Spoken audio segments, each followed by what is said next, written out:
thing we have to fear is in war, fear itself. there is no substitute for victory. Let us never negotiate out of fear. We stand undivided, forever united, fighting hand in hand for the liberty we burn, for glory and honor, for our sons and daughters, ever mindful of the lessons we've learned. Let the torch of freedom burn.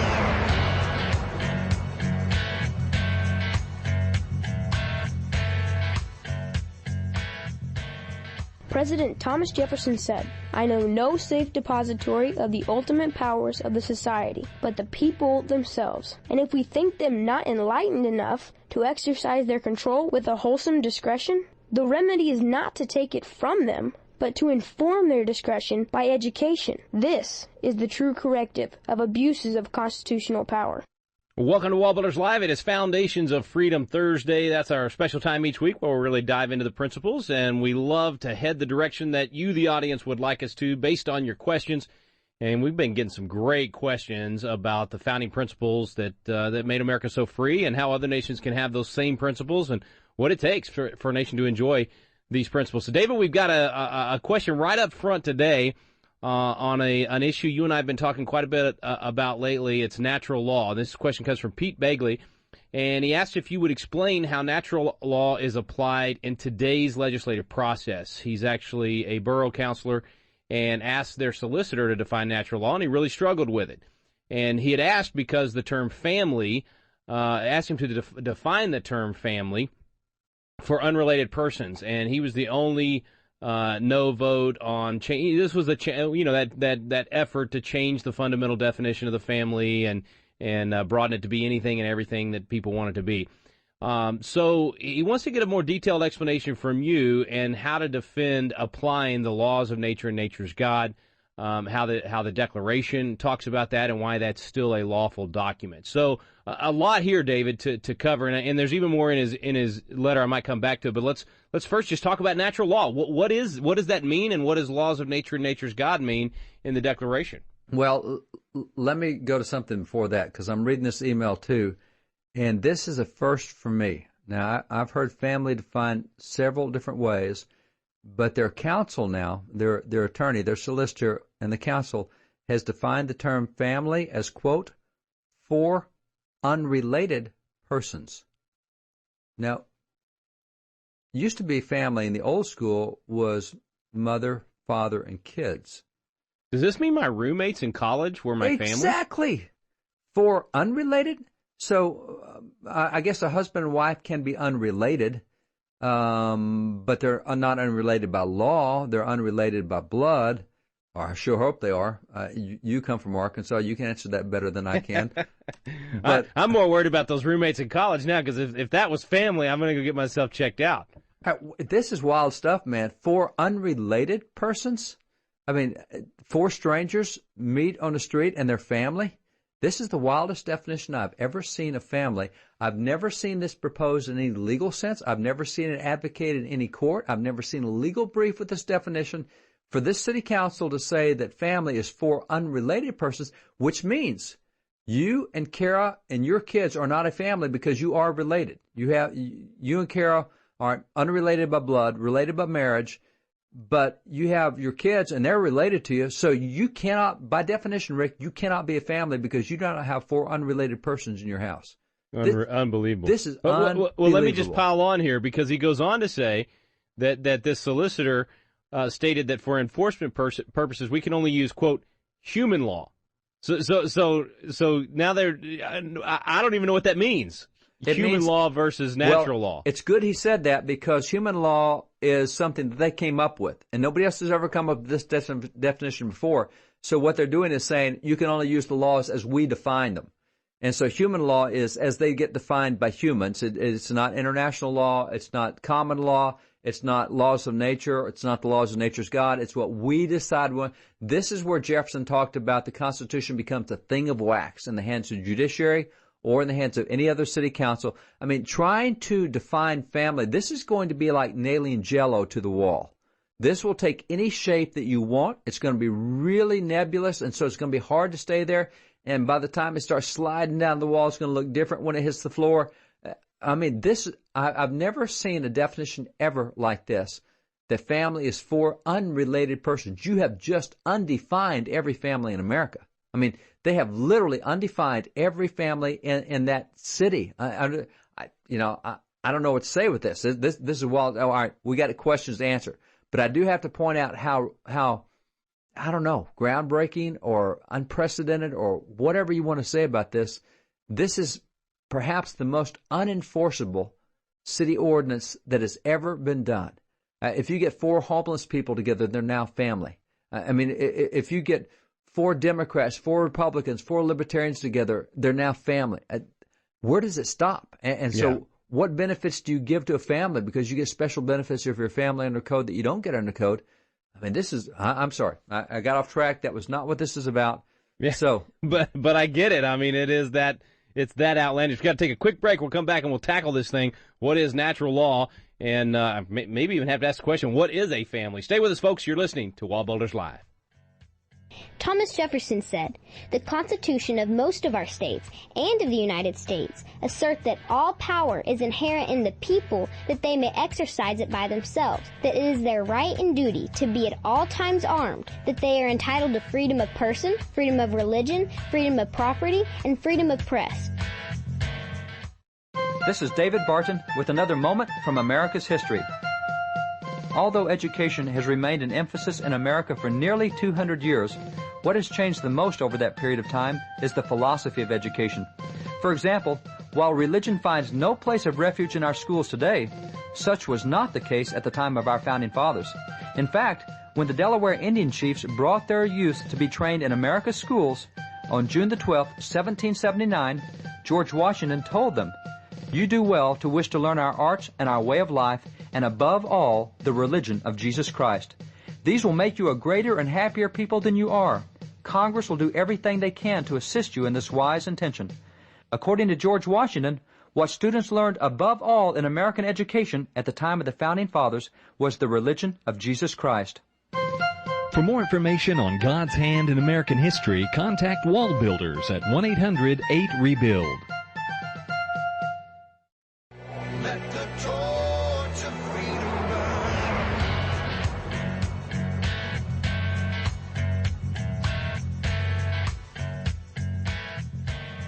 Thomas Jefferson said, "In questions of power, then let no more be heard of confidence in man, but bind him down for mischief by the chains of the Constitution." Welcome back. Thanks for staying with us here on WallBuilders Live, Foundations of Freedom Thursday. And we're headed straight to your questions. Actually, this one almost had you speechless, David. Not speechless, but you were a little set back by this idea of the family being defined as 4 unrelated persons. That one kind of surprised you. That surprised me. I can answer the question now, at least part of the other stuff that's there, but I'm still flabbergasted over that definition. But something that Pete said after this is he's talking about the argument he had with the solicitor and how he's the only vote that voted against this new definition, etc. But he says here, can you spend time explaining how the Declaration is still a lawful document? It seems to be treated as a museum relic because the Constitution is the law of the land now. And that's a great question, and that's what you will hear. And to answer the question on family, we got to go to the Declaration because the answer is in the Declaration, but the instant argument will be exactly as he expressed. The solicitor will say, yeah, but we're not under the Declaration. We're under the Constitution. So let's first deal with the fact that, no. If you're under the Constitution, you are under the Declaration. You cannot separate the two. Four things prove that. Number one is Article 7 in the Constitution. All right, so the Founding Fathers, they did the Declaration in 1776. 11 years later, they did the Constitution in 1787. Most of the guys who did the Constitution had not been part of the Declaration. Only 6 of the guys who signed the Constitution signed the Declaration. So by and large, you've got a different set of folks. And so they're creating a new document, right? Wrong. When they get that document done in 1787, they dated it back to the Declaration of Independence. They said the Constitution is based on the Declaration, and they said, done in convention by the unanimous consent of the states present the 17th day of September in the year of our Lord, 1787, and of the independence of the United States of America, the 12th. what they did was they dated the Constitution to the Declaration. It was a continuation, not a replacement for the Declaration. It was to form a more perfect union. We set out the principles in the Declaration. Now we're showing you how those principles apply. We're not renouncing the principles. We're incorporating them. As a matter of fact, we're telling you that this document is the continuation of what we started 12 years ago with that document. So you've got guys who didn't do the first document, recognizing the first document is the basis of the Constitution, and that's why to this very day, Rick, when President Obama signs a law this week, if he signs one that goes through Congress rather than the executive pen and the phone that he has, if he signs a law, yeah, it will say that this is done in the year of our Lord 2014 and of the independence of the United States of America, the 238th. He will date every act that he does to the Declaration, not just to the Constitution. So he will give the year and date it to the Declaration. That's the way every presidential act is signed today. So tell me why it is that the Declaration doesn't matter, that we're only under the Constitution, the Declaration is irrelevant. The Constitution itself repudiates that, as does all the acts of the President. Second proof is you look at the enabling acts. Now, I'm not sure what state Pete's from, but the enabling acts for the states required, for example, I'm looking at one here. These are the enabling acts are the acts where Congress says you've been a territory, now you can become a state of the United States if you agree to this contract. Here's the contract you have to sign. And so I'm looking at Colorado, Nevada, Nebraska. It says the state constitution, when formed, shall be republican and not repugnant to the Constitution of the United States and the principles of the Declaration of Independence. So your condition for statehood was the Constitution and the Declaration. Not one or the other, but both. Here's Oklahoma. The Constitution, state constitution, shall be republican in form and shall not be repugnant to the Constitution of the United States and the principles of the Declaration of Independence. There's another one. So you go through, your requirement to become a state in the United States was that you abide with both documents, not just one. Here's proof number 3. The U.S. Code is what you argue in federal court. That is part of Article 6 of the Constitution, the Supremacy Clause, the federal law. And federal law begins by identifying the 4 organic laws of the United States, which no state or federal law is permitted to violate. Those 4 laws include the Declaration of Independence alongside the Constitution as one of the 4 laws that no federal law and no state law is allowed to violate. So that's the third proof. The Declaration is still active today. And the fourth proof is you cannot understand the Constitution if you do not read the Declaration, because the clauses in the Constitution are corollaries to what the Declaration raised as a grievance. For example, when the Constitution says in Article 1, Section 5, that neither house during the session of Congress shall, without the consent of the other, adjourn for more than 3 days, nor to any place other than that in which the 2 houses shall be sitting, you have no clue what that means until you read the fourth grievance of the Declaration, which says, he has called together legislative bodies at places unusual, uncomfortable, and distant from the depository of their public records for the sole purpose of fatiguing them into compliance with his measures. Oh, since that's a grievance, we're telling you that you cannot dismiss legislative bodies, and they will meet in one place and not all over the country, and they will be there where the public records are. And so I can do that. I'll show you grievance 5 and 6 of the Declaration, how that is solved in Article 1, Section 4 of the Constitution. I can show you grievance 7 of the Declaration solved in Article 1, Section 8, Paragraph 4. Grievance 8 in the Declaration, Article 1, Paragraph 9 of Section 8. I mean, all the way through. You cannot handle the Constitution if you don't know the Declaration. So that's 4 proofs that the Declaration is still active today. The solicitor is wrong. And the liberals who want to dismiss, liberal progressives who want to dismiss the Declaration because it's not the Constitution, they're dead wrong. They know nothing about the Constitution or about history. All right, so the Declaration is definitely still in play. Now the question is natural law. What does that mean? Got to take a quick break. We'll come back and talk about that when we return right here on WallBuilders Live. President Calvin Coolidge said, "The more I study the Constitution, the more I realize that no other document devised by the hand of man has brought so much progress and happiness to humanity. To live under the American Constitution is the greatest political privilege that was ever accorded to the human race."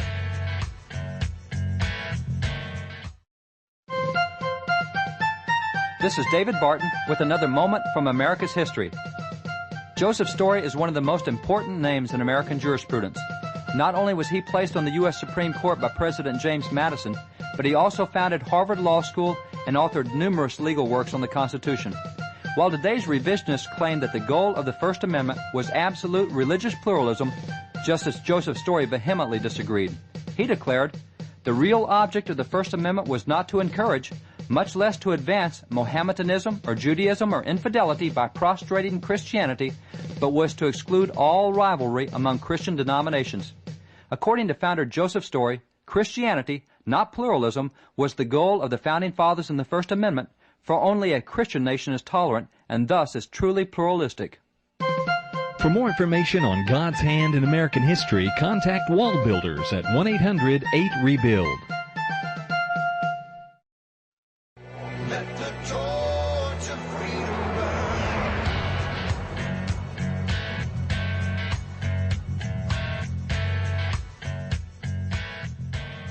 Abraham Lincoln said, "We the people are the rightful masters of both Congress and the courts, not to overthrow the Constitution, but to overthrow the men who pervert the Constitution." Welcome back to WallBuilders Live. It's Foundations of Freedom Thursday. We're talking about those principles that made the country great. And our question this week has to do with the Declaration of Independence and now also has to do with natural law. What is that, and how do you govern from that perspective of natural law today in our legislative process? David? So when you look at it, at what we've been looking at, I got to say one more thing about the Declaration and Constitution. The U.S. Supreme Court has ruled that the two go together. Founding Fathers said the two cannot be separated. Sam Adams said we did not replace the Declaration. It's the foundation. As a matter of fact, John Quincy Adams said it this way. He said the Declaration of Independence and the Constitution of the United States are parts of one consistent whole.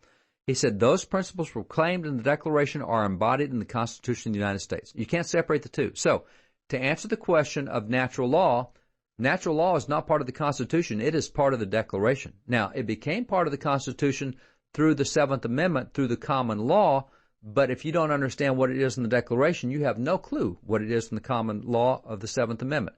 So let's go back to the Declaration. To understand natural law, you got to understand the 6 principles of the Declaration. Let's just take the first 3. The first 3, the founders said there is a creator. Second point they said is the creator gives certain guaranteed inalienable rights. And the third point they said is that government exists to protect those rights. Now, those inalienable rights, the Founding Fathers also called natural rights.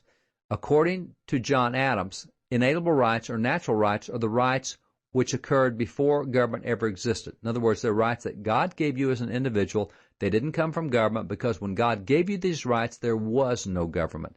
So an example of that is the right of self-defense. Government did not exist till Genesis 9. All of the natural rights appear in Genesis 1 through 8. They're laws that you can see in nature, which is why they're called natural rights, or law of nature. So when you look at nature, the right of self-defense came before government ever existed. It is in nature that they will defend their young. They will defend their home, what they consider to be their living space. They will defend their own life. There's no law you can pass to stop self-defense. We are in the country. I raise sheep and horses and cows, etc. And this last winter, we had a ewe that, for whatever reason, our cat just really liked this ewe. And they would, when the sheep would all lay down at night in the pasture, this cat, wintertime, would go crawl up under the wool of this one ewe and lie there in the pasture and stay warm. And that worked really well until that ewe had twins. And the night that she had twins and that cat went out there to crawl up under that ewe and lay there under the wool like she had been all along, that ewe pounded her into the ground. Now, that's her natural right of self-defense. She perceived that to be a threat to her 2 young lambs that she had there. She's going to defend those lambs. Congress can pass any law they want saying that sheep cannot pound cats in the ground and won't make any difference. That's a natural law. That's a natural right, the right of self-defense. You have the same with families. Families existed before government. They exist in Genesis 1, 2, 3. You have Adam and Eve, then they have children, Cain and Abel and Seth, etc. Jesus. So these things are not natural law. Then it's not like theory. I mean, no. this is just the way it is and the way it has been from the beginning. This is well established. If you want to take any law book other than those in the last 20 years, natural law is defined as the laws of nature. The Declaration called it the laws of nature and the laws of nature's God. The God who made nature knows the laws of nature, and he put laws in nature, just like there's a law of gravity in nature. There is a law of all sorts of things in nature. I mean, it's there. Those are the laws of nature. So to say that we really don't know what natural law means and the struggle to define it, that's because for a liberal progressive, there are no absolutes. And when you look at things like gravity, that's an absolute. When you look at self-defense, that's an absolute. When you look at the definition of family, man, a woman, and kids, that's an absolute. And so they are really having a tough time trying to redefine things that are absolutes. And that's where the Declaration made it so clear. Now, if you reject the Declaration, then the Constitution becomes nebulous. It evolves. It is a living document. It is whatever we, the solicitors, we, the attorneys, we, the judges, say that it is. But when you attach it to the Declaration, that's where you get your fixed values, and that's what keeps the Constitution founded on strong, firm values that transcend generations, centuries, and millennia. All right, we're going to take a quick break. Let's talk about how we need to apply it, how people at home need to study it. What can they do to make sure that they're comparing this correctly when they're voting for people, and that those representatives will govern from a perspective of natural law. Stay with us right here on WallBuilders Live. Samuel Adams said, "The liberties of our country and the freedom of our civil constitution are worth defending against all hazards, and it is our duty to defend them against all attacks." Have you ever wanted to learn more about the United States Constitution but just felt like, man, the classes are boring, or it's just that old language from 200 years ago, or I don't know where to start? People want to know, but it gets frustrating because you don't know where to look for truth about the Constitution either. Well, we've got a special program for you available now called Constitution Alive with David Barton and Rick Green, and it's actually a teaching done on the Constitution at Independence Hall in the very room where the Constitution was framed. We take you both to Philadelphia, the cradle of liberty, and Independence Hall, and to the WallBuilders Library, where David Barton brings the history to life to teach the original intent of our founding fathers. We call it the Quick Start Guide to the Constitution because in just a few hours through these videos, you will learn the Citizen's Guide to America's Constitution. You'll learn what you need to do to help save our constitutional republic. It's fun, it's entertaining, and it's going to inspire you to do your part to preserve freedom for future generations. It's called Constitution Alive with David Barton and Rick Green. You can find out more information on our website now at wallbuilders.com. Let the torch of freedom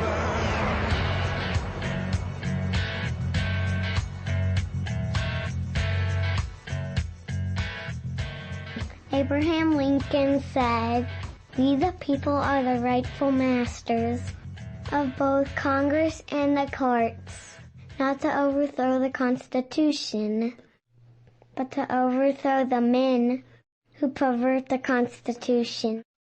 Welcome back. Thanks for staying with us here on WallBuilders Live. It's Foundations of Freedom Thursday. Today we're talking about natural law. And David, our question was really specific to this too. I mean, how do you do that in our legislative system today, and how do we as citizens make sure that our representatives understand this, and how do we judge them and when we go vote based on this concept of natural law? You know, one of the easiest ways to tell about natural law is ask them where they are on abortion.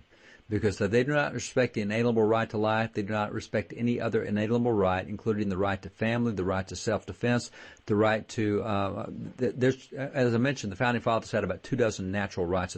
The right of expatriation, we probably don't have a clue what that means today. Jefferson, Franklin, Adams all talked about the right of expatriation. You have the right of profit making. They identified that as a natural right. You have all sorts of rights. And the founders made really clear, Sam Adams and James Wilson, others, that if you don't respect the right to life first, you won't respect the other rights. That is the first of rights. So if you don't respect the right to life, you won't respect property, you won't respect protecting income. You'll think that you ought to tax people more rather than protect their income. You'll take it from them. You won't protect their property. You won't protect their religious liberties. You won't protect their right of self-defense. You'll try to take the self-defense away from them. It all goes back to that's the easiest answer I can give. If they are wrong on the issue of abortion, they do not understand inalienable rights. They do not understand natural rights. By the way, there's a natural right for you. More than 10 million species in nature. Not a single species in nature kills its young while it's still in the womb. That's a violation of all natural process, all natural rights. I don't need a religion to tell me that.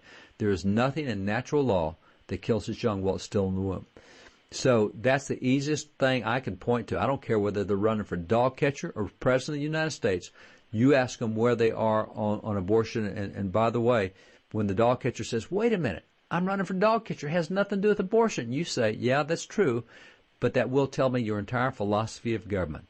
And by the way, you may not stay dog catcher. You might run for school board or city council. You might run for mayor or state representative. You might run for governor. And it's a whole lot easier to knock you off as a dog catcher than it is to knock you off as a governor. And so you ask that question of anybody that runs for office, where are you? I'm on the school board. I have nothing to do with abortion. Yeah, but it tells me your whole philosophy of government. It tells me you don't believe in absolute rights and wrongs. It tells me you don't believe in protecting the inalienable rights of the people. It tells me you don't believe in limited government, that you want government to replace natural rights. I mean, you get everything from that one question, and that's the best way to find out.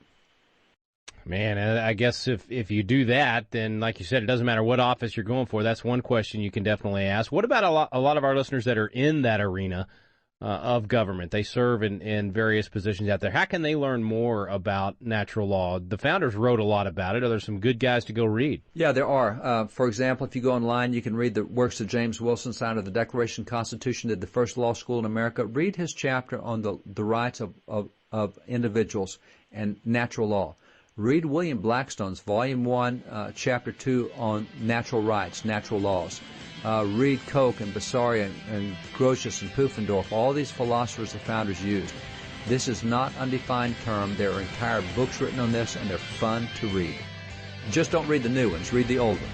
Yeah, stick with those old ones. Folks, you've been listening to WallBuilders Live. It's been Foundations of Freedom Thursday. Thanks for joining us today.